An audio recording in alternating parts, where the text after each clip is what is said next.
The deep sea is the largest museum on Earth.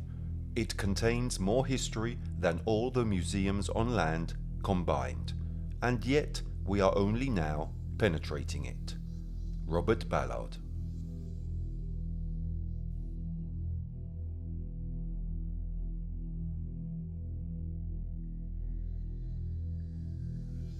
For millennia, mankind has raised its head to the sky to seek inspiration, to seek knowledge, and to look for an answer to that simple question that conditions everything we know and perceive.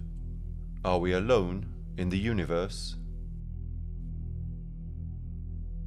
When we look for evidence of extraterrestrial life, we turn our gaze to the sky, to other planets and other galaxies, but we often forget to look at the place we know best, the Earth. With our heads fixed on the stars, we could assume that alien life forms have already arrived on our planet. But what could be a place unknown to us on Earth?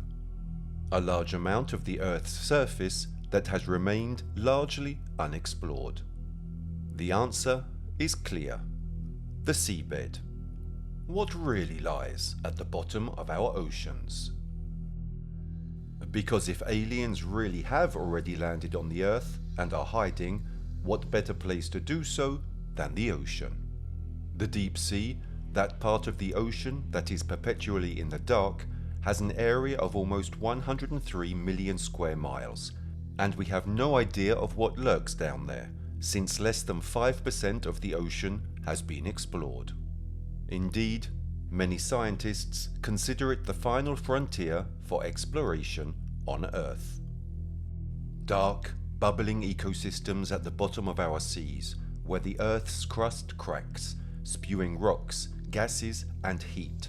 A world as alien to humans as any world in space. These underwater worlds are inaccessible, hostile, sunless and remote. But many scientists also claim that they hold the key to life.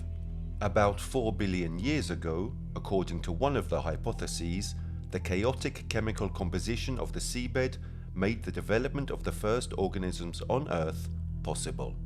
If life has arisen elsewhere in our solar system, it probably began under similar circumstances.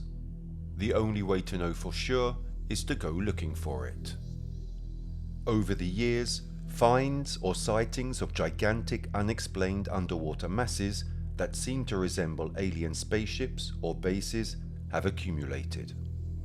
These masses are called underwater anomalies. One of these is the Baltic Sea anomaly, a huge underwater disk that greatly resembles a crashed UFO was found in May 2011 by a Swedish diving team. The exact coordinates of the found object have not been made public, but it has been confirmed that it is located somewhere on the seabed of the Bothnia Gulf in the Baltic Sea, between Finland and Sweden. Based on scans, the object appears to be lifted 10 feet off the sea floor and measures 200 by 25 feet. There are also two giant, strange-looking underwater anomalies near Malibu, California, and the island of Saipan near the Mariana Trench. The Mariana Trench itself has been the subject of much extraterrestrial speculation due to reports and anecdotes. The reason for these is obviously given by its depth, which is the same as the height of Mount Everest.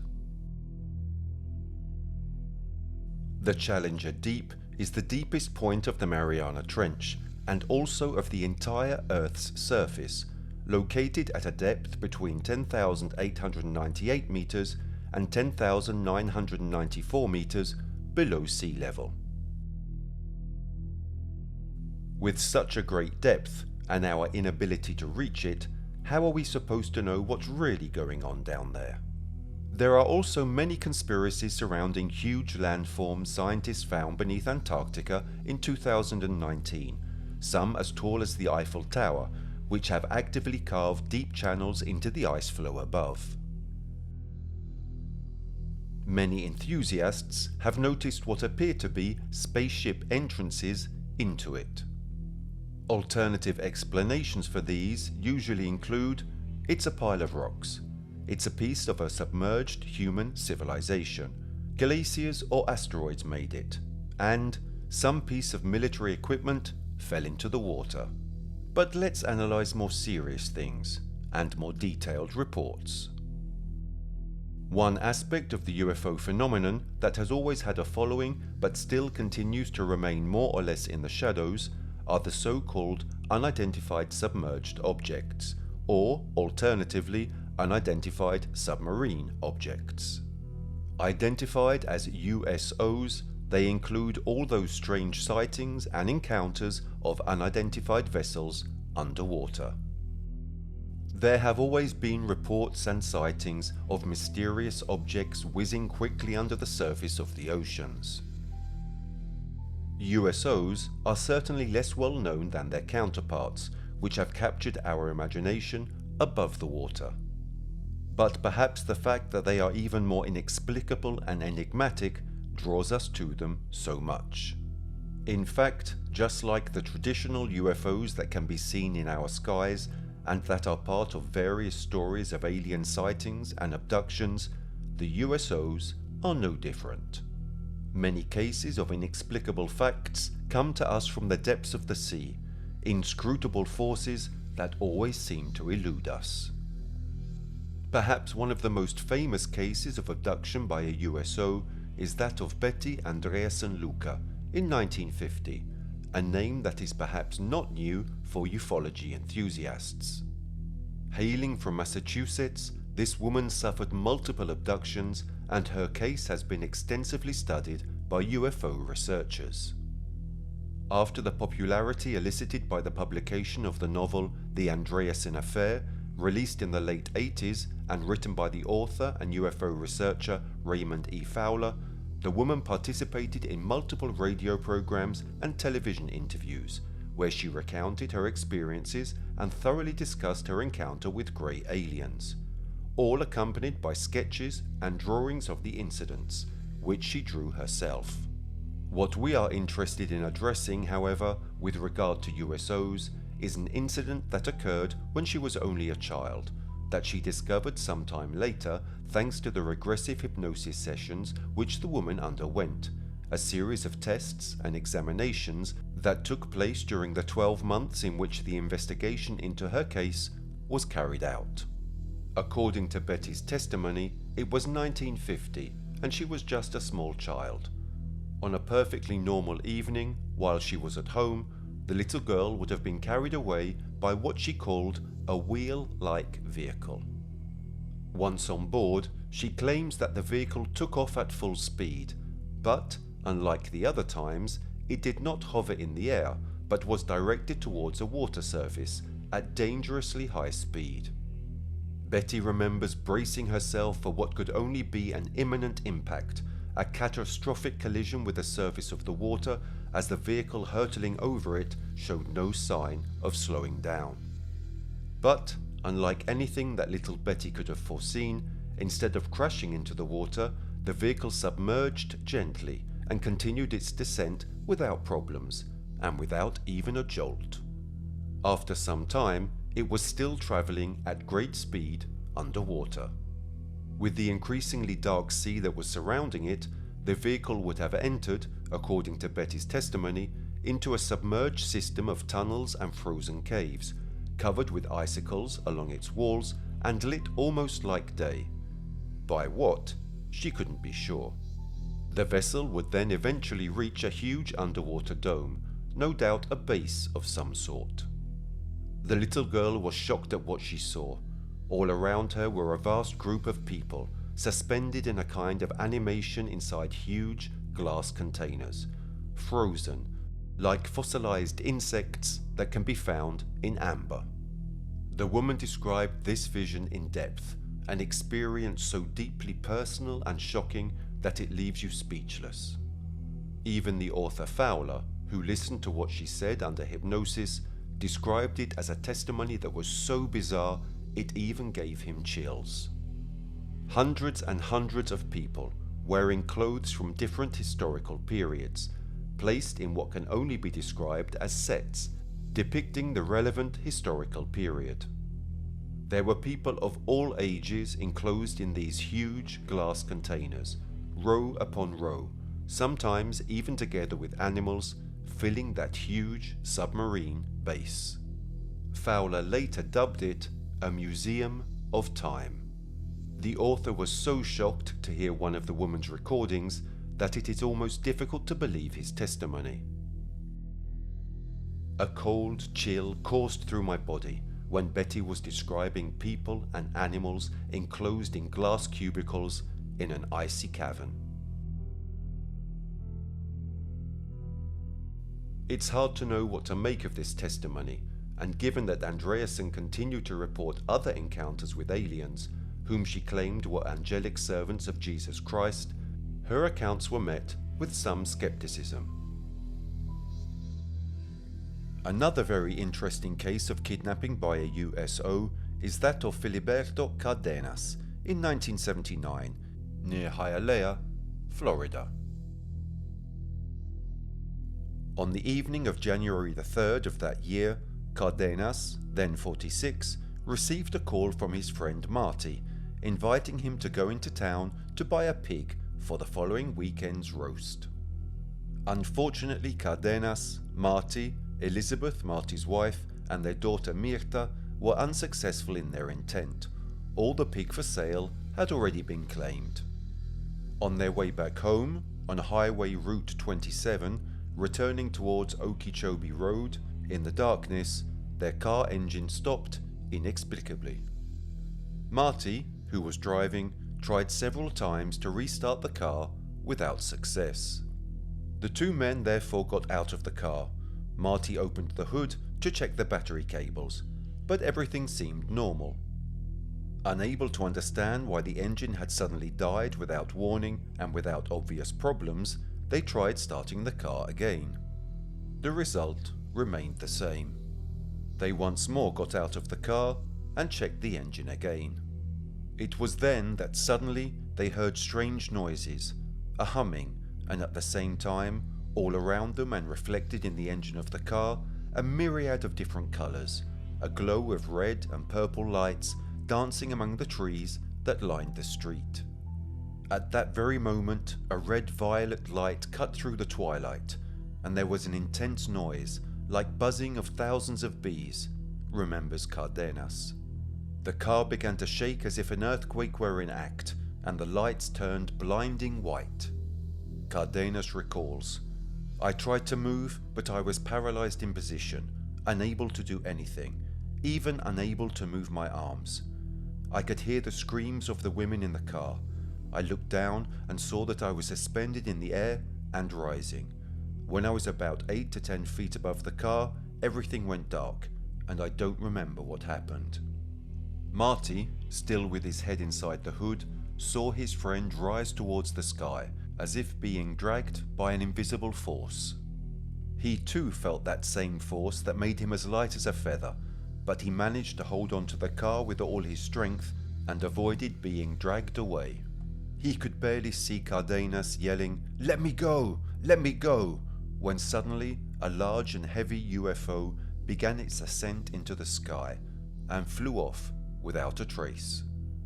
During all this, Marty's wife, still shaking in the passenger seat of the car, was very scared and in a panic because she remembered the terrible earthquake in California, and her daughter, sitting next to her, kept screaming in fear. But what happened to Cardenas? According to the man, after being paralyzed and kidnapped by the strange object, he lost consciousness, and when he woke up, he was in a strange place, on a seat, as if paralyzed, unable to move, inside a shimmering room. The space was small, and he was surrounded by humanoid beings with some sort of helmet-like headgear. These small beings seemed to speak to each other in a language that Cardenas was unable to recognize, and they tried to communicate with him in different languages: German, English, and finally Spanish. Right in front of him was a screen on the wall, in which he could see some flickering images of various events in the history of the Earth, and even events that Cardenas thinks might be the future. At the end of this presentation, he was carried in a smaller vehicle which lifted off the ground and headed at full speed towards what the man recognized as a beach. Not knowing where he was, he could only see the deep blue sea where the spacecraft, after darting across the sand, plunged into the ocean. Cardenas says that the aliens got out of the vehicle and opened an underwater tunnel from which a similar spacecraft could be seen exiting. The spacecraft on which Cardenas was aboard slipped into the tunnel, which was illuminated by a sort of bioluminescence. After travelling the secret passage at great speed, the spacecraft entered a dry area, a kind of cave in an air pocket, a large hangar under the sea, where he saw large snake symbols on the walls. Cardenas was then subjected to some sort of medical tests, which left many marks on his body. He was then taken from the ship and greeted by a humanoid creature named Chiostros, who, according to Cardenas' account, communicated with him telepathically in fluent, albeit accented, Spanish. He was then taken to a huge underwater city and then taken back to where he was abducted. Cardenas would affirm that the aliens spoke to him and showed many prophecies of disasters and future events, such as the sinking of California in the Pacific Ocean, the election of President Ronald Reagan in 1980, and the disastrous end of the government of President Sadat in Egypt before the end of 1981. They would also tell him about a cure for cancer, the war in the Middle East, China's conflict with Russia for control of Asia, the 1985 Mexico City earthquake, and the demonstrations of Chinese students in Tiananmen Square in 1989. Cardenas would then say, "The next thing I remember is coming to, on my hands and knees, on Tamiami Trail near 137th Avenue. It was 2 hours later, and 12 miles away from where the car had stalled." Meanwhile, Marty, petrified by the kidnapping of his friend, claims that the engine restarted as soon as he disappeared.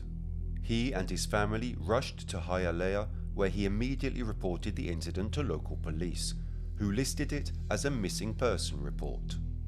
"I would find it hard to believe if I read about it in a newspaper," Marty admitted. "But I was there with my wife and daughter. We were all terrified by the light and noise. When it ended, Filiberto had vanished." Even Cardenas, who has always described himself as a deeply religious person, a sober man with little propensity for imagination, said, "Before this happened, I scoffed at UFOs. Now, I know differently." Another very interesting case, which shows similarities with the two previous cases, is the story of Orlando Jorge Ferraudi. This case, the case of a man with an impeccable character, has been investigated by the researcher Hector Antonio Pico for more than 8 years, with the collaboration of 3 of his colleagues, Jorge H. Cosso, Sotero Caraballo, and Eduardo R. Rando. One night in August 1965, Orlando Jorge Ferraudi was fishing, as usual, on a deserted beach on the northern coast of Argentina, near Buenos Aires. The man says he suddenly felt like he was being watched. At around 11:30 p.m, as I was packing up my fishing tackle, I suddenly began to feel that someone was watching me. I thought it was some tramp, for they used to hang around at that hour. But as I turned around, I saw that a strange individual was following my movements. When he turned around, he saw a very tall, humanoid creature. Compared to my height of 190 centimeters, I immediately realized that it was over 2 meters tall. It had very fair skin and light eyes. It wore its hair cut short, but it had neither mustache nor beard, and its body was wrapped in a skin-tight suit. The being seemed to know that Ferraudi was scared and tried to calm him down through telepathic messages. As the man remembers, It was a very dark night. This being was telling me, mentally, take it easy, don't be afraid, you mustn't be scared. Then it turned around, taking my arm, and placed some kind of powder box on top of the wall. When opened, this box gave off a phosphorescent luminosity, which enabled me to see more details. The entity's garb was of a yellow mustard colour, had no wrinkles, zippers or buttons, and it had a hood at the back of the head. He was repeating, "Don't be afraid, you will come with me, we will take a long trip." The being then played with the box for a few moments, until the man's attention was captured by something else near the shore. Suddenly he pointed forward, and I saw an upside-down saucer-like vehicle approaching from the direction of the water. The vehicle stopped, a small door opened, and a creature similar to its companion walked towards us via a descending ramp. It very kindly took my hand and invited me to get on the ship. Ferraudi found himself almost in a trance and therefore entered the vehicle without replying. Inside, he noticed a girl 5 or 6 years his junior. He was 18 at the time. He was sure by looking at her clothes that she was a human and not one of the aliens. "Don't be afraid, they won't hurt you, they are good," the girl told him. "I've been here for a while. My name is Elena and I come from Villa Mercedes." The man knew the city, in the province of San Luis, also in Argentina. The girl later confessed to him that she had been taken away on board that ship not long ago. She was at home when she heard a noise from outside. Thinking it was her cat, she went out to get it, when, out of nowhere, a well-lit glass tube appeared and descended and carried her to the ship. Ferraudi then continues his story. "They suddenly appeared and telepathically reassured me. 'Don't be afraid, but you have to undress and change clothes, because your clothes are full of strange substances and bacteria that are foreign to us.' Then a woman appeared and took Elena to another room. The woman was similar to those who would appear later. She had a well-proportioned body and wore the same clothes as the men. Her mouth, nose and ears were normal, but her eyes, which at first looked also normal to me, were yellow instead. Her hair was cut short, a neat cut.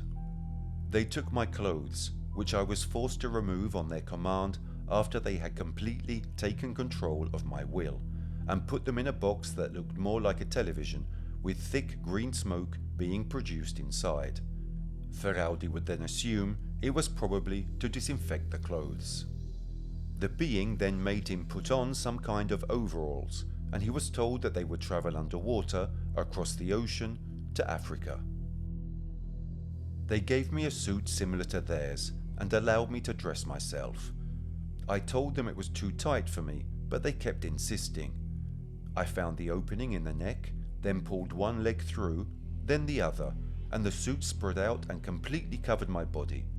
I felt like I was walking in very comfortable shoes, even though I was barefoot. By this time Elena had also returned, and we were both told that we were going to go on a diving excursion to a place called San Borombon Bay. Then we took off and flew under the sea until we reached the coast of Uruguay, to cross the Atlantic Ocean to Africa, and then climb higher. We must take these precautions so that we are not seen as invaders or conquerors, the aliens explained to us.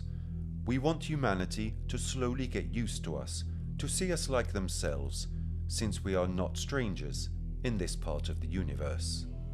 During the recording of the interviews with the researcher Pico, Ferraudi asked to turn off the audio recorder when he spoke of the origin of his captors. His off-the-cuff response, though he has never openly accepted it, is extremely interesting. "I shouldn't say it yet, but they're from inside the Earth." According to Ferraudi, the aliens also built 2 submarine bases around 1950, one off the coast of Uruguay, off Barra de San Juan, 45 kilometers from Buenos Aires, and another at Bahia San Borombon, 150 kilometers southwest of Montevideo, located on the southern coast of Uruguay. There is speculation that another base was established in the Gulf of Mexico, and this may have been where Orlando and Elena were taken.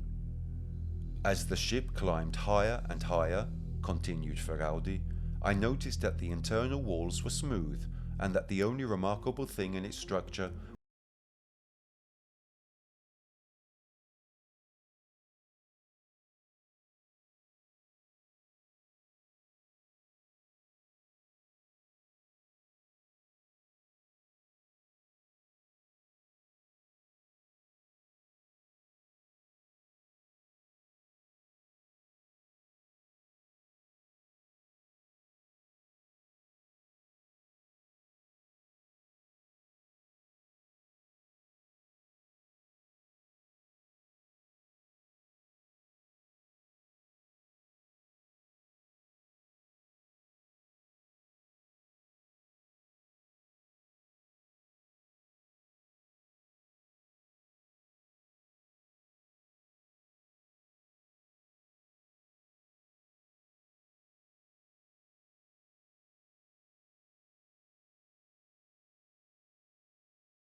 An important detail, which coincides with the testimonies of other people who have been taken aboard similar ships, is the impossibility of determining the source of perfect lighting inside the vehicle.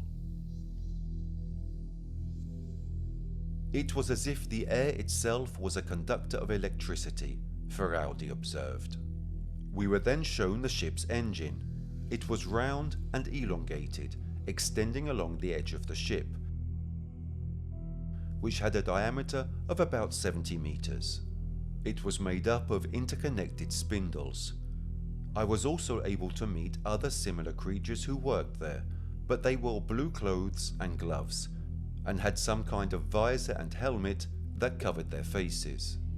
Then I asked, a little surprised, "Did we fly with this engine?" One of the beings accompanying us answered, "We don't fly, we just glide through a force field. We use 3 types of energy: cosmic, magnetic, and solar.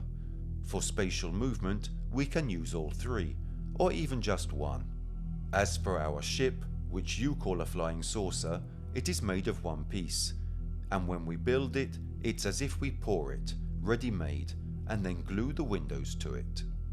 When questioned about God and death, the Lords of Poseidon, as Ferraudi called them, answered succinctly, "For us, what you call God is an absolute form of energy, and as far as death is concerned, it is only a change in molecular structure, a simple change of state.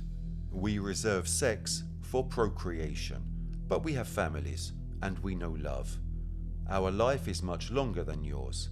Our children are born with all knowledge already, and we perfect it as we grow up." The conversation then turned to our foolish and irresponsible use of nuclear energy, which threatens not only the living space we share with them, but also the cosmic balance. Then they showed us a device held by one of them and told us to look out the window, out of which a solid body was floating. The creature aimed the device at this object and fired a beam that blew up everything in its path. We were told, "This is pure energy. When it reaches its target, it breaks it down, completely dissolving everything it comes in contact with." Finally, we were given one last unforgettable warning. "We want you to know that this power will sadly have to be used if you endanger interstellar harmony."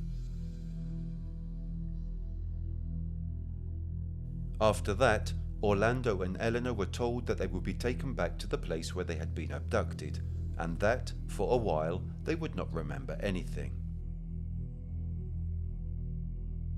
As time went on, however, the memories of the encounter began to resurface.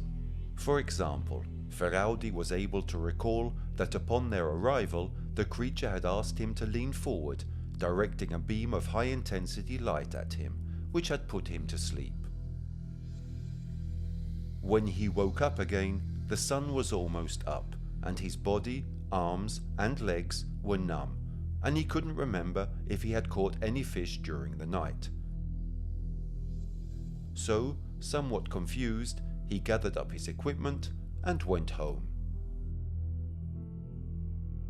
About a fortnight later, as he began to gather his tackle again to go fishing that Saturday night, at the same spot, the man thought, "I don't understand why I should go fishing if I'm going to fall asleep like last time." Then he suddenly remembered and exclaimed, "No, I didn't fall asleep. I was on a flying saucer." "I'm sure I didn't just dream it," Ferraudi would then say to Hector Antonio Pico, the famous researcher. After more than 8 years of questioning the eyewitness and carefully observing and analysing his gestures, Pico came to the conclusion that Ferraudi was telling the truth. Pico was also greatly influenced by the fact that alien beings had apparently shared scientific and medical information with Orlando that was far beyond his knowledge. For example, Ferraudi wanted to build a machine to cure cancer. He explained the cause of cancer as impaired functions of the non-conducting glands. This irrational formation of cells that then travels in the blood seeks the weakest organ and attacks it, altering cell formation. The details that Faraudi was aware of were not only ahead of his time, but were at a level that surpassed his medical and mental capacity. These cases are as bizarre as they are interesting, and offer us a rare glimpse into an area of UFO phenomena that has always remained in the shadows and has been less covered. From these witness accounts, it appears that the majority of USOs operating in our world's oceans do so from deep-sea bases. Speaking of strange sea creatures, one can only think of Russia, which, without a doubt, is the country that hosts the largest number of mysteries, one stranger than the next. The following case is no exception. To start with a particular incident, we'll begin with Russian paranormal researcher Ilya Grabovsky.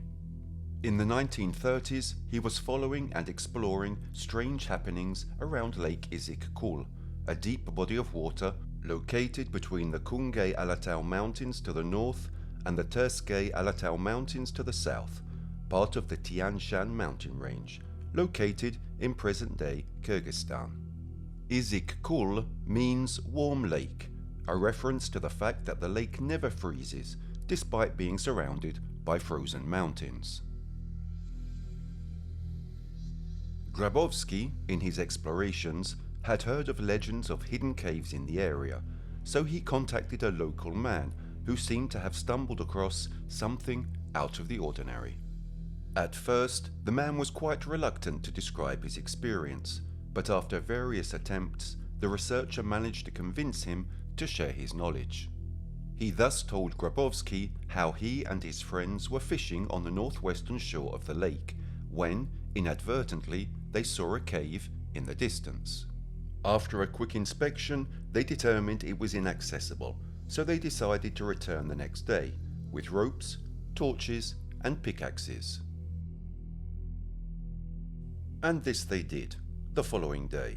Equipped with the necessary equipment, the men reached the cave and began to explore it, making a surprise discovery inside, in the deepest part of it. Hidden in the shadows, they found 3 human skeletons, each more than 10 feet tall. Hanging around their necks, each skeleton had a silver amulet in the shape of what the man and his friends had described as a bat. The researcher remembered an ancient pre-Islamic local Kyrgyz legend that refers to a submerged city at the bottom of the Issyk-Kul lake. The last ruler of the ancient city had been King Osunes, a giant with long ears, or more specifically, in other versions, donkey's ears. The king hid them and even had his barbers killed to hide his secret. Some versions of the legend also mention that Osunes was able to fly between mountaintops in the blink of an eye. It is said that a barber shouted the secret of the king's ears into a well, but he forgot to cover it and left. As a result, the water from the well rose to such an extent that it overflowed and flooded the whole kingdom, submerging it. According to legend, the kingdom would still be under the waters of Issyk-Kul, and it would be precisely the reason why the lake would have formed. Other legends say that 4 submerged cities can be found at the bottom of the lake. Various archaeological finds would indicate the presence of man-made structures in the deepest waters of the lake. Returning to the local man's account, the discovery of the humanoid skeletons frightened many men, enough to keep them silent about the matter for years, but not enough to leave the silver amulets behind. After taking them, they melted them down and sold the silver, but kept a small fragment as a keepsake. To this day, no photographs of the fragment are known to have survived, but Grabovsky would later write that Soviet scientists who had the opportunity to examine it were unable to date it. Fascinated and thrilled by the fisherman's tale, Grabovsky decided to dig deeper into the mystery. After spending a lot of time rummaging through local historical archives, he came across the first mention of gigantic creatures, dating back to the mid-19th century. According to the archives, a group of Georgian boys were diving to collect mussels in Isoppo Lake, when suddenly they came across the underwater entrance to a cave, which was located inside a nearby mountain. Inside the cave, the boys found the last remains of several humanoid giants. Despite his intrepid efforts and all his research, Grabowski never found this cave. Or at least, that is what we are led to believe, because according to the official version, Grabowski died without sharing the results of his research with the rest of the world. But there's more. In the early 1980s, Isoppo Lake became the focus for Soviet testing of torpedoes, submarine missiles, and military diving equipment. It was also one of the places where the Soviet Army conducted periodic training of recon divers, also known as frogmen. Another place where they carried out these training sessions was the famous and infamous Lake Baikal. A series of very particular events begins in 1982, when, right in Lake Baikal, during a frogmen exercise, divers met a group of strange, underwater swimmers. The aquatic humanoids were very large, well over 10 feet tall, and although the waters they were swimming in were freezing, they appeared to wear nothing but skin-tight silver suits. Also, although the beings sighted were at a depth of more than 150 feet, none of them appeared to be wearing anything remotely resembling scuba gear. From the witness accounts of those present, they appeared to have only sphere-like helmets protecting their heads. Of course, after this encounter and the testimony of the divers, Soviet military leaders ordered an expedition to attempt to capture any or all of the underwater humanoids. So a group of 7 frogmen was assembled and sent to the area. Former war veteran and author Mark Steinberg, after doing extensive research on this case, summarizes the events thus. As the frogmen tried to cover the creature with a net, the entire team was propelled out of the deep waters to the surface by a powerful force. Because autonomous equipment of the frogmen does not allow surfacing from such depths without strict adherence to the process of decompression stops, all of the members of the ill-fated expedition were stricken by aeroembolism, or the caisson disease. The only remedial treatment available consisted of an immediate confinement under decompression conditions in a pressure chamber. They had several such pressure chambers in the military region, but only one in working condition. It could contain no more than 2 persons. The local commanders had forced 4 frogmen into the chamber. As a result, 3 of them, including the CO of the group, perished, and the rest became invalids. As a direct result of this incident, Major General V. Demianko, at the time the commander of the USSR Military Diver Service, was flown to the Isoppo military base to brief the officers there about the dangers in their attempt to capture the giant underwater humanoid creatures. This undoubtedly suggests that the Soviet command was more than aware of the presence of such creatures both in Lake Baikal and in Isoppo. Otherwise, they would not have bothered to implement an order against the capture of such creatures. Not long afterwards, the engineer forces of the Ministry of Defense issued a bulletin addressed to the staff headquarters of the Turkmenistan military region. The bulletin noted many other lakes where similar aquatic humanoid sightings had been reported, alongside the usual flying discs and spheres ascending from and diving into the deep. This naturally leads us to think that the sightings and incidents at Lake Baikal and Isoppo were not mere coincidences or singular events, but rather the results of a much wider phenomenon. The Soviet Navy and government blocked all news and installed a lot of surveillance around Lake Baikal. To the military, these USOs and underwater creatures may contain deep water high technology that they can only dream of. It is speculated that if they can replicate the kind of technology used by these creatures, they would have a military advantage never before imagined. One could always be a little skeptical about the events, but their veracity seems to be supported by the testimony of the Russian writer Mikhail Demidenko.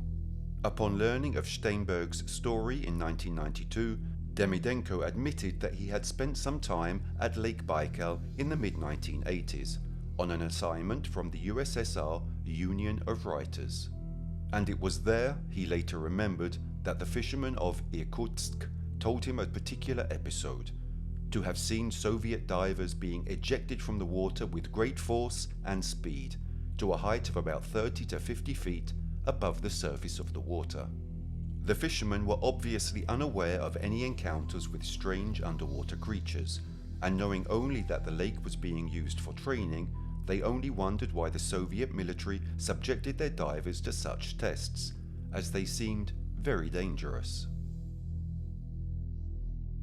Even after all this, there may not be definitive proof for everybody, but certainly this case seems to corroborate the idea of the existence of humanoid creatures that have lived in these Russian lakes for centuries. The evidence is never enough, but the continued discovery of old legends and fleeting admissions of now retired military personnel certainly seem to suggest that there is something that has not yet come to light in the unexplored depths of our planet. If we talk about myths and legends, the story becomes more and more interesting. For example, there are ancient stories of aquatic creatures in the Caribbean Sea that can be acknowledged once heard. In ancient times, a large Mayan colony flourished in what is now Belize territory. Legends tell of a semi-peaceful coexistence with the local people who were located in the surrounding deep sea. In the first millennium BC, however, the situation seems to change, and problems would have arisen between the Mayans and the local inhabitants. The Mayan tribes, who were forbidden to fish and gather food on the coast, waged war against the marine inhabitants. The Mayans would win this war and gain control of the coastal region of Belize. These stories are often presented to us as myths and legends.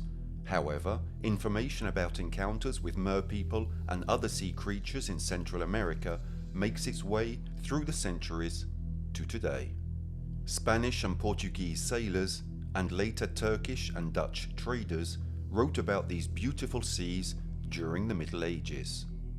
This legend is also supported by the indigenous people of Belize and adjacent areas. During the Caribbean crisis, a very difficult situation that arose in 1962 with a particularly tough confrontation between the Soviet Union and the United States, in which for the first time humanity faced the danger of a war with the use of nuclear weapons, many Soviet sailors and soldiers have privately talked about experiences with strange men and women who went into the ocean, swimming very fast, and then disappearing into thin air. Humanoid creatures with webbed toes began appearing in local fishing nets in the late 1970s and early 1980s. Many people have questioned the veracity of these testimonials or the shape of these animals. The explanation often heard put forward is that the cries of trapped animals lead people into a state of paralysis or euphoria, similar to the existing legend of the siren song in Greek literature. This trick would allow the humanoid sea creatures who found themselves entangled in the nets to have time to free themselves and flee to the sea. In 2006, a local fisherman told of a being, a boy or a girl he saw wading through the water, swimming to a depth of about 3 meters, almost 10 feet, and finally disappearing without a trace into the depths. It would seem that many people who live along the coast of Belize and in neighbouring countries have similar stories to tell. In 2011, 3 fishermen tried to catch a strange baby they had spotted underwater. They had almost managed to catch it, but 5 adult creatures similar to men and 3 more similar to women would have come to the child's rescue. Using their cries, they would have carried the child to safety in the deep sea. Some argue that until 2018, these enigmatic sea creatures could be hunted legally, under false names, of course. It seems that the government of the country offered very high rewards to those who managed to catch one of these unknown animals. However, this led to serious problems. Many fishermen and hunters often returned from their voyages with broken nets, injured hands, and in many cases, severe hearing loss. It would seem that finally in 2018, the Belizean authorities abandoned their plan to capture these animals, instead choosing to let them live peacefully underwater. However, some hunters remained enthusiastic in their trapping efforts until a law was created to confiscate fishing gear and licenses to stop the practice. Although many efforts have evolved from the desire to capture them to that of simply photographing them, the task is very difficult, and so far they do not seem to have captured clear and, in any case, verifiable images. Moving to the old continent, we find another legend, that of the fishman of Liegenes. In 1679, sailors off the coast of Spain pulled a naked man out of the water. They gave him food and wine and asked him if he belonged to a boat, but he kept silent. So they took him ashore, where he immediately fell ill. Then he jumped back into the sea and never reappeared. In another version of the story, which seems to adhere more to the events of that time, the fishman was instead an amphibious being with human features, who looked a lot like a metamorphosis of a real human being who was lost at sea. Around 1650, a couple with 4 children lived in Liegenes, a small village in northern Spain. When his father died, one of the sons was sent to the city of Bilbao, outside the province, to learn a trade. The son remained in the city until 1674 as a carpenter, when, together with his friends, he went swimming in the city's river. Although he was allegedly a good swimmer, the currents of the river swept him away, and he couldn't get back to the shore. He was last seen swimming away into the sea, and it was thought that he had drowned.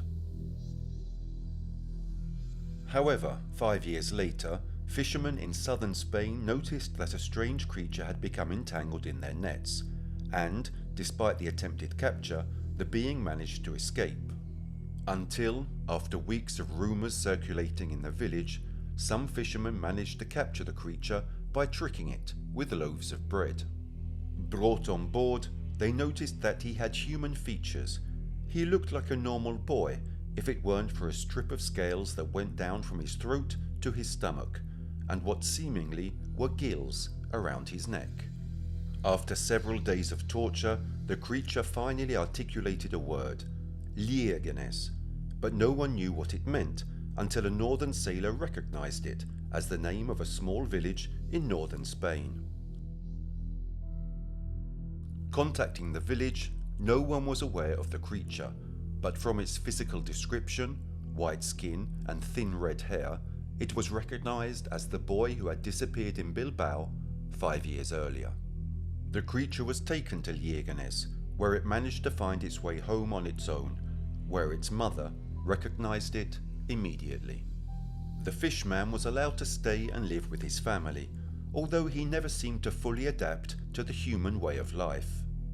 He would always walk around barefoot, and unless he was given clothes, he would rather walk around naked.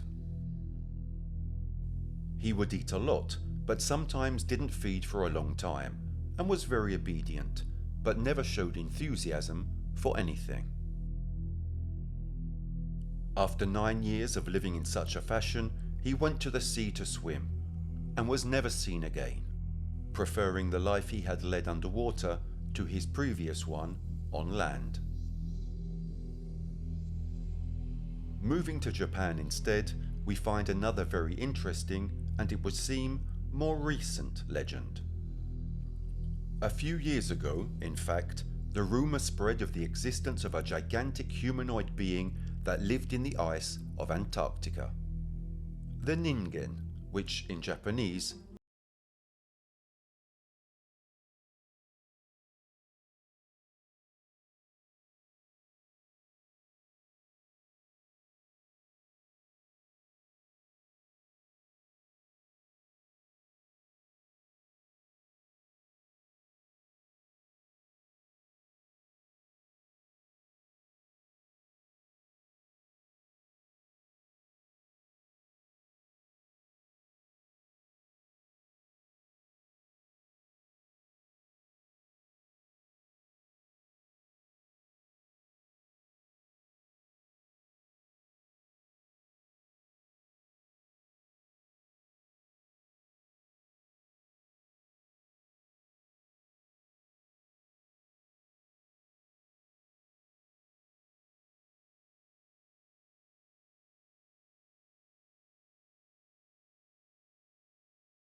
of Google Maps and what it claimed might look like a Ningen in the South Atlantic Ocean off the coast of Namibia.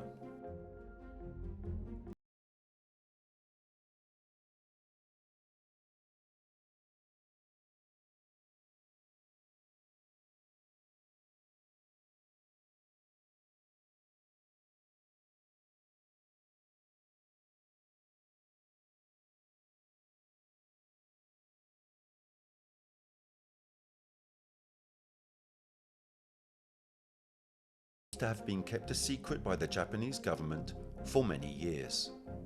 Perhaps to reduce paranoia, it is the same technique used by the United States and many other governments to debunk the UFO phenomenon.